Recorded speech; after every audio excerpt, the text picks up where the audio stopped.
किसान अश्विनी कुमार और हाथी की दोस्ती। बिहार के एक शांत गांव में एक परिश्रमी किसान रहता था जिसका नाम अश्विनी कुमार था। वह अपनी ईमानदारी और दयालु स्वभाव के लिए पूरे गांव में प्रसिद्ध था। हर दिन सूरज निकलने से पहले ही वह खेतों में पहुंच जाता। मिट्टी को संवारना, पौधों को पानी देना और समय पर फसल काटना, यही उसकी दिनचर्या थी। उसकी लगन और मेहनत से उसका खेत हमेशा हरा भरा रहता और लोग उसकी खेती की मिसाल देते। गांव से थोड़ी दूरी पर एक घना जंगल था। उस जंगल में एक बड़ा मगर शांत स्वभाव का हाथी रहता था। वह बूढ़ा हो चुका था और गर्मियों में जब जंगल की छोटी छोटी झीलें सूख जाती तो उसे पानी और भोजन की तलाश में दूर दूर भटकना पड़ता। गांव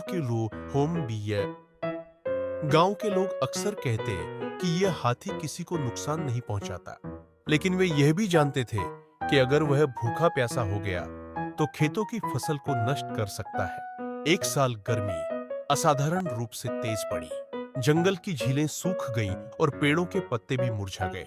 कई दिनों तक हाथी को ढंग का पानी और खाना नहीं मिला। भूख और प्यास से बेहाल होकर वह गांव की ओर निकल पड़ा। चलते चलते वह अश्विनी कुमार के खेत तक पहुंचा। वहां सुनहरी धान की बालियां लहरा रही थीं और ताजे गन्नों की मीठी खुशबू फैल रही थी।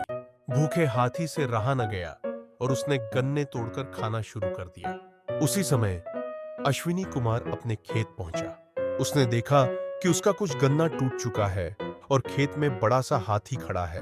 पहले तो उसे गुस्सा आया क्योंकि यह उसकी कड़ी मेहनत का फल था। लेकिन जब उसने हाथी को ध्यान से देखा तो उसकी आंखों में थकान और प्यास की झलक साफ दिखाई दी। उसका मन पिघल गया। उसने सोचा, यह बेचारा जानवर भूखा प्यासा है, इसे डांटने या भगाने से इसका दुख और बढ़ जाएगा।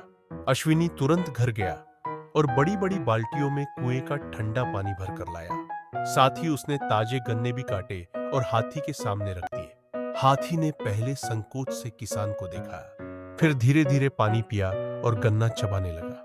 उसकी आंखों में आभार की चमक थी। खाने के बाद उसने अपनी लंबी सूंड उठाकर एक मधुर आवाज में किसान को अभिवादन किया और शांति से जंगल की ओर लौट गया। उस दिन के बाद हाथी और किसान के बीच एक अनोखी दोस्ती बन गई। जब भी हाथी को पानी की जरूरत होती, वह खेत के किनारे आकर धीमे से आवाज देता और अश्विनी उसके लिए पानी और गन्ना रख देता। बदले में जब गांव में लकड़ी ढोने या भारी सामान उठाने का काम होता तो हाथी अचानक आकर मदद कर देता। अब गांव वाले भी उससे डरने के बजाय प्यार से पेश आते। कहानी की सीख। दयालुता सबसे बड़ी ताकत है। दूसरों की जरूरत समझकर मदद करे तो दुश्मन भी दोस्त बन जाता है। प्रकृति और जानवरों के साथ सामंजस्य बनाकर ही असली इंसानियत निभाई जा सकती है।